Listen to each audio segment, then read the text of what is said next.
In a capsule, what is the movement?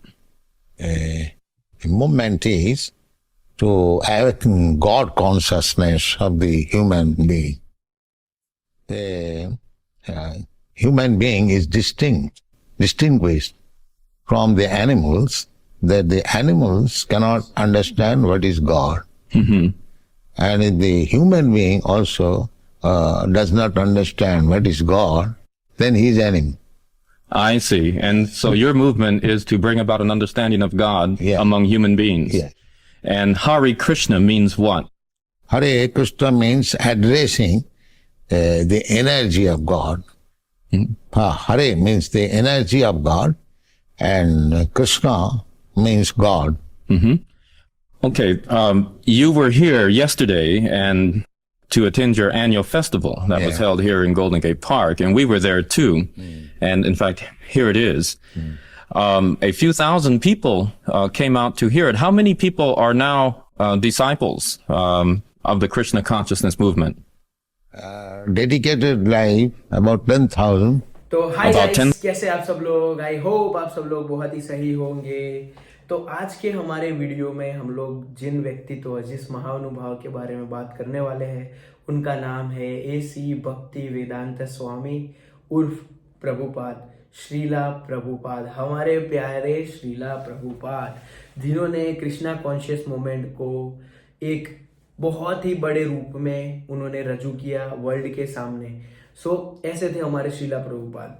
तो श्रीला प्रभुपाद का जन्म 1 सितंबर 1896 में कोलकाता में इनका जन्म होता है। इनकी आरंभिक एजुकेशन बहुत ही इंग्लिश मीडियम स्कूलों में, इंग्लिश मीडियम से वहाँ उन्होंने ग्रेजुएशन कंप्लीट की थी। और Srila Prabhupada was operating a pharmacy, एक फार्मेसी कंपनी का वो एक मालिक थे। वो फार्मेसी कंपनी चलाते थे। वो शादीशुदा थे, वो गृहस्थ थे, उनके संतान भी है, उनके बच्चे भी है। तो श्रीला प्रभुपाद के घर पे पहले से ही कृष्णा कॉन्शियसनेस, मतलब कृष्णा के प्रति उनका प्रेम भाव बहुत ही ज्यादा था। और जब श्रीला प्रभुपाद की मुलाकात उनके गुरु से होती है, when he was very young, भक्ति सिद्धांत दिख जाता है सरस्वती ठाकुर, जो कि श्रील प्रभुपाद के आध्यात्म बोलते हैं ना कि हम लोग नहीं, हमारे गुरु हमें चुन लेते हैं। वैसे ही उनके गुरु ने उन्हें चुना हुआ था, बिकॉज वो पढ़ाई लिखाई में भी बहुत ज्यादा स्मार्ट थे, वो बोलने में भी बहुत ज्यादा अच्छे थे, और उनकी इंग्लिश भी काफी अच्छी थी। वो बहुत अच्छे से अपने हृदय की बात, अपने मन की बात इंग्लिश में भी वो बहुत अच्छे से कन्वे कर पाते थे। तो उनके जो गुरु थे, उनके गुरु ने उन्हें आज्ञा की थी कि तुम्हें जो हमारी श्रीमद् भागवत गीता है, कि हमारे इन गीता जी को इस हिसाब से सिंपलर फॉर्म में तुम मतलब ट्रांसलेट करो इंग्लिश में, और विलायतियों तक भी हमारी गीता को पहुंचाओ। तो अपने गुरु के मुख से निकले हुए शब्दों को उन्होंने अपना जीवन का लक्ष्य बना लिया, और उन्होंने उसी लक्ष्य के ऊपर काम करना शुरू कर दिया। उसके बाद जब भी वो घर जाते थे तो वो श्रीमद् भागवत गीता या श्रीमद् भागवतम, श्रीमद् भागवत, ये सारी चीजों को लेके बैठ जाते थे। एक पेन और पेपर, कॉपी और पेपर से वो लिखना शुरू कर देते थे। वो सारी रात, सारे दिन, जब भी उनको टाइम मिलता था, वो सिर्फ और सिर्फ गीता जी को ट्रांसलेट करने में ही लगे रहते थे। और उस टाइम पे ना टाइपराइटर था, ना प्रिंटिंग्स थी, कुछ भी नहीं था। उन्होंने सब कुछ अपने हाथों से लिखा हुआ था, और इतने ज्यादा पेजेस हो चुके थे। तो एक दिन जब प्रभुपाद काम करके घर पे वापस लौटते हैं, तो उनकी पत्नी उनसे वो अपनी पत्नी से पूछते हैं कि मेरे लिखे हुए कागज कहाँ पे है, मैंने जो मतलब मेरी लिखी हुई गीता जी का ट्रांसलेशन वो कहाँ पे है। तो उनकी पत्नी कहती है कि फॉरेन अफसर आए थे और वो लोग बोलते थे कि चाय पिया करो, तो मेरे पास अब पैसे नहीं थे, तो मैंने तुम्हारे वो सारे लिखे हुए मतलब जो कागज थे उनको दे दिए और मैंने चाय पी ली। तब श्रीला प्रभुपाद को बहुत ही ज्यादा गुस्सा आता है, और श्रीला प्रभुपाद उन्हें बोलते हैं कि टी और मी। तो उनकी वाइफ बोलती है टी, और उसी क्षण, उसी मोमेंट पे श्रीला प्रभुपाद घर का त्याग कर देते हैं और संन्यास आश्रम में निकल पड़ते हैं। उसके बाद वो वृंदावन आ जाते हैं श्रीला प्रभुपाद, और वृंदावन आके भी उनका एक ही लक्ष्य होता है, एक ही गोल होता है, और एक ही लाइफ का पर्पस होता है कि बस श्रीमद् भागवत गीता को मैं इंग्लिश में लिखूं और अंग्रेजों तक पहुंचाऊं। जो मेरे गुरु के वर्ड्स है, जो मेरे गुरु की इच्छा है, मैं उसी इच्छा को अपने जीवन का पर्पस बना लूं और आगे बढ़ता जाऊं। तो श्रीला प्रभुपाद 70 साल की उम्र में, कैन यू इमेजिन, आप इमेजिन कीजिए 70 साल का एक बुजुर्ग आदमी, वो अपने बिस्तर से खड़ा भी नहीं हो पाएगा।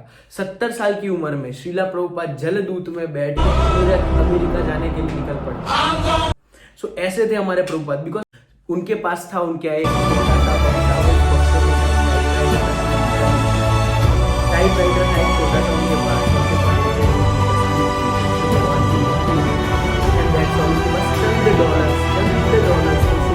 ना उनको अमेरिका में कोई जानता था। तब आती है बात, बिकॉज अमेरिका एक ऐसा, तब America was a big thing कि अमेरिकी चीजों पे लेके या अमेरिका को लेके लोग 3 भाग प्रकाशित करने के बाद गुरु महाराज ने संकेत दिया कि अब आप अमेरिका के लिए प्रस्थान कर सकते हैं। मुझे प्रीच करना है, और दिल में एक ख्याल था कि मैं कैसे कर पाऊंगा, बिकॉज 70 years old, और फिर मैंने 70 साल के थे, अपने गुरु महाराज के द्वारा दिए हुए कार्य को पूरा करने का निर्णय लिया। ये हमारे जैसे लोग हैं, ये लोग जब भी अपने मन बना लेते हैं तब हमारे से ज्यादा उन्होंने काम किया है। सपना था कि मुझे यहाँ आना चाहिए, हमारे लिए, ताकि हम उन्हें पढ़ पाए, हम समझ पाए, हमारे अंदर कुछ अच्छी चीजों के संस्कार आए। अपने रूपों में थे, नाव चलाते हुए, और सेक्रीफाइस किया था दोस्तों, हमारे लिए किया था उन्होंने। तो उसके बाद श्रीला प्रभुपाद जब अमेरिका पहुंच जाते हैं, तो अमेरिका में तब बहुत ज़्यादा वियतनाम वॉर चल रही थी। तो वियतनाम वॉर के कारण बहुत ज़्यादा हिप्पीज वहाँ पे हो गए थे, जो लोग नशा करते थे, इलिसिट सेक्स करते थे, मतलब बहुत ही ज़्यादा बैड एक्टिविटीज़ में जो लोग इन्वॉल्व थे, वैसे लोगों का प्रभुत्व बहुत बढ़ चुका था तब अमेरिका में। तो वैसे लोगों में श्रीला प्रभुपाद बहुत ज़्यादा अकेला महसूस करते थे, और श्रीला प्रभुपाद फिर भी ऐसे हिप्पी लोगों को खाना बना बना के खिलाते थे प्रसाद के रूप में। ये लोग टॉयलेट जाने के लिए जो लाइनें लगती थी, उधर भी श्रीला प्रभुपाद को धक्का मार के करके पीछे कर देते थे, सिगरेट पी के उनके मुंह पे धुआं उड़ाते थे। मतलब श्रीला प्रभुपाद को, एक ओल्ड मैन को बहुत बुली करते थे गोरे लोग, सो वैसा ही उनको बुली कर रहे थे। बट श्रीला प्रभुपाद ने बिल्कुल भी हार नहीं मानी। श्रीला प्रभुपाद लगे थे ना, तो उन्हें 2 बार हार्ट अटैक आता है, उन्हें 2 बार हार्ट अटैक आता है। मतलब आप इमेजिन करो, 70 साल का वो इंसान जब जलदूत में बैठ के जा रहा है, उसे 2 बार हृदय हमला हो रहा है, और फिर भी वो सिर्फ एक ही चीज बोल रहे हैं कि भगवान, अगर मुझसे ये काम ही नहीं करवाना था, तो मेरे अंदर ये विचार, मेरे गुरु के मुंह से ये चीज निकली क्यों। और फिर भी ऐसी गुरु निष्ठा, ऐसी मतलब तुम्हारा डिवोशन, आजकल कोई भी डिवोटी इस हिसाब का डिवोटी नहीं होता जैसे हमारे प्रभुपाद थे।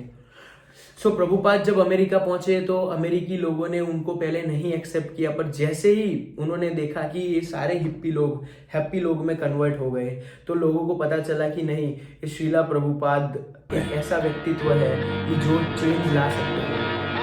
ये बढ़ता ही जा रहा है।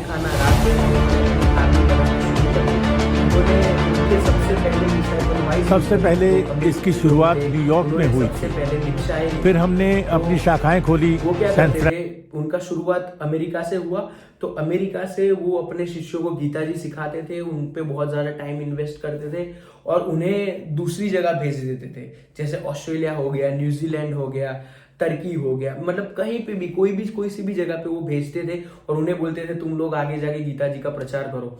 उनके पास कोई भी पैसा नहीं था, उन्होंने अगरबत्तियां बनाना शुरू किया, उन्होंने सबसे अगरबत्तियां बनवाई, अगरबत्तियां बेची, पैसे इकट्ठा किए, उन पैसों से उन्होंने मंदिर बनाना शुरू किया। धीरे धीरे मंदिर की रचनाएं हुई, हर जगह से लोगों ने उन्हें सपोर्ट करना शुरू किया। स्लोली उनके पास फाइनेंसेस आने शुरू हुए, उनके पास डिवोटीज आना शुरू हुए।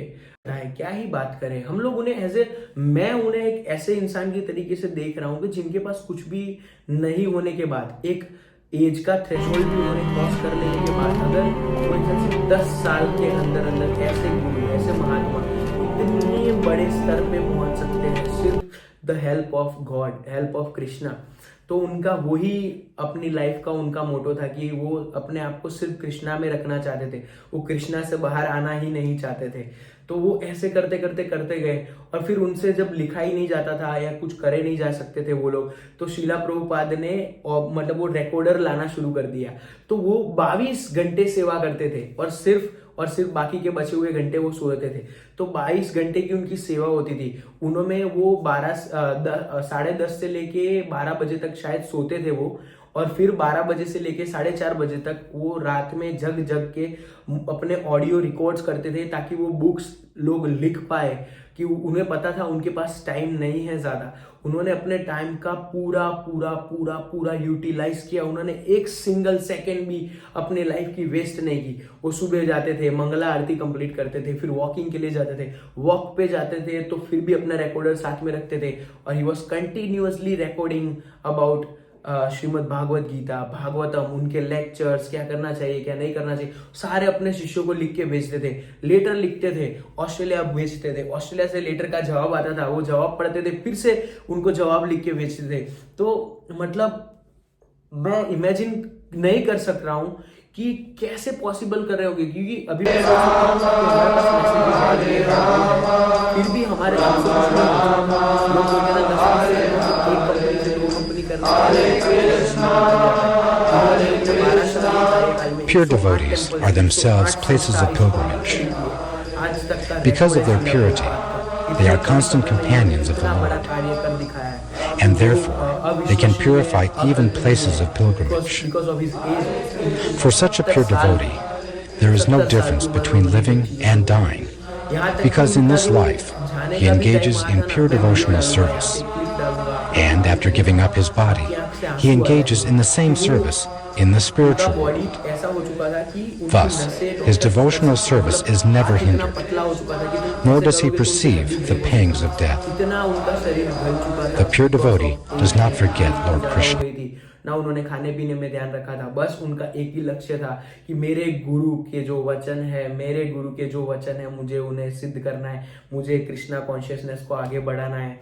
इवन दो स्टीव जॉब्स ने भी अपने इस्कॉन से खाना खाया है, 7 miles across town every Sunday night to get one good meal a week at the Hare Krishna temple. सो उनका यही मोटो था कि उन्होंने फूड फॉर लाइफ जैसी बड़ी बड़ी जो खाना खिलाने वाली जो चीज़ें हैं, संडे फीस्ट है, सो इस्कॉन में शुरू किया कि लोगों को फ्री में, मुफ्त में खाना खिलाए। मध्याह्न भोजन जो मिड डे भोजन होता है स्कूलों में, उन्होंने वहाँ पे भी ज़्यादा से ज़्यादा लोगों को फूड इस्कॉन पहुँचाता है। सो ये सब कुछ हो सकता है कि हम अगर प्रभुपाद ना होते तो हम लोग क्या होते। ये लोग बोलते हैं कि हमारी ये गीता जी जो आज इतनी ज्यादा फेमस है, कि इतने ज्यादा अमेरिकी लोग हरे कृष्णा कृष्णा कृष्णा हरे हरे, हरे राम राम राम हरे हरे जैसे महामंत्रों का जो जाप कर रहे हैं गोरे लोग, मैंने अपनी आंखों से देखा है। ऑस्ट्रेलिया में एडिलेड में जहाँ मैं रहता था, वहाँ पे विदेशी लोग, विलायती लोग तो कृष्ण भगवान की सेवा करते हैं, नतमस्तक होते हैं, श्रील प्रभुपाद हार मानने को तैयार, खुशी से हरे कृष्णा करते करते वो लोग डांस करते हैं, नृत्य करते हैं। तो ये सारी चीजें हो सकी सिर्फ और सिर्फ श्रीला प्रभुपाद के कारण। तो आइए हम सब लोग मिलके बोलते हैं श्रीला प्रभुपाद की जय। और ऐसे युग पुरुष, ऐसे महापुरुष हमारी पृथ्वी पे आए और हमारे जैसे अपवित्र आत्माओं को भी उन्होंने उनके लेक्चर्स द्वारा हमें प्योरीफाई करने, हम तो प्योर हो सके इस मटेरियल वर्ल्ड में इतना पॉसिबिलिटीज आई गेस कम है, बट हम लोग अपनी ओर से जितनी कोशिश कर सकते हैं उतनी करते हैं। और मैं तो खास करके करता हूँ कि उनको ज़्यादा से ज़्यादा सुन पाऊँ, उनके लेक्चर सुन पाऊँ जब भी मेरा मन करे। या फिर मुझे उनका एक भजन बहुत ही प्रिय है, यदि प्रभुपाद ना होए तो, मतलब वो बंगाली